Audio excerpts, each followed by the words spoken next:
Veseli me, da se sedaj že kar nekaj let srečujemo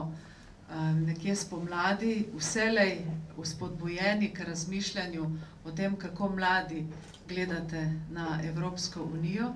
Namreč že kar nekaj let EUFOR Althea, poveljstvo EUFOR-ja v Sarajevu, in v okviru tega poveljstva slovenski pripadniki te mednarodne misije skrbijo za to, da se izvede natečaj med vami, mladimi, tako osnovnošolci kot srednješolci na različnih šolah v Bosni in Hercegovini, in potem na podlagi tega natečaja izberejo najboljše oziroma najbolj zanimive izdelke, ki govorijo o tem, kako vi vidite svet brez meja oziroma Evropo brez meja, pa tudi prispevek Bosne in Hercegovine k Evropi brez meja. Tudi letos imamo to priložnost videti nekaj vaših izdelkov. Videli bomo predvsem razstavo slik vaših, tistih med vami, ki ste osnovnošolci, in pa upam, da bomo sedaj, ko se srečujemo z vami, imeli tudi možnost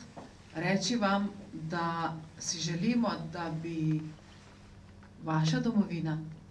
živela v takšnem miru, kot v tem trenutku živi Slovenija. Ko to rečem, mislim na to, da se v vaši domovini Bosni in Hercegovini zaenkrat še vedno pojavljajo pripadniki mirovnih sil,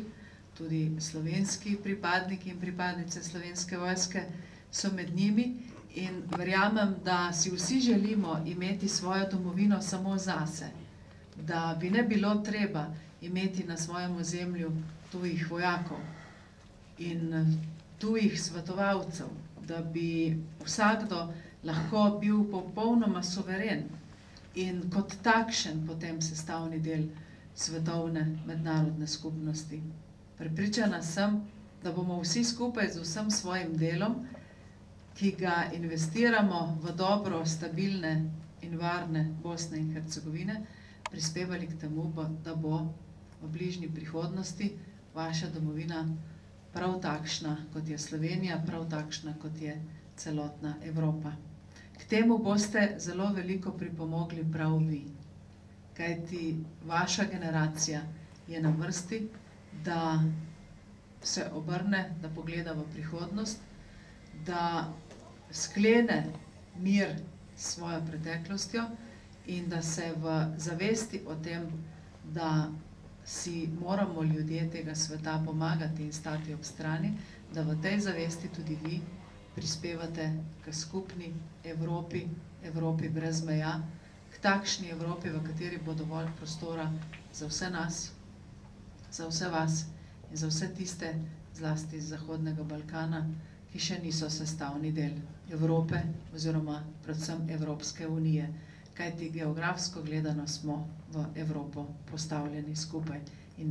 nihče nam ne more vzeti tega dejstva, da smo Evropa. Vsem skupaj želim, da bi se dobro počutili pri nas v Sloveniji, da bi vsi vaši izdelki in vse to, kar ste vi vložili v natečaj o Evropi brez meja, prispevali k zavesti ne samo vas mladih, ampak tudi starejših ljudi. Kako je treba biti odprt in kako je treba delati vedno v dobro miru in varnosti tega sveta.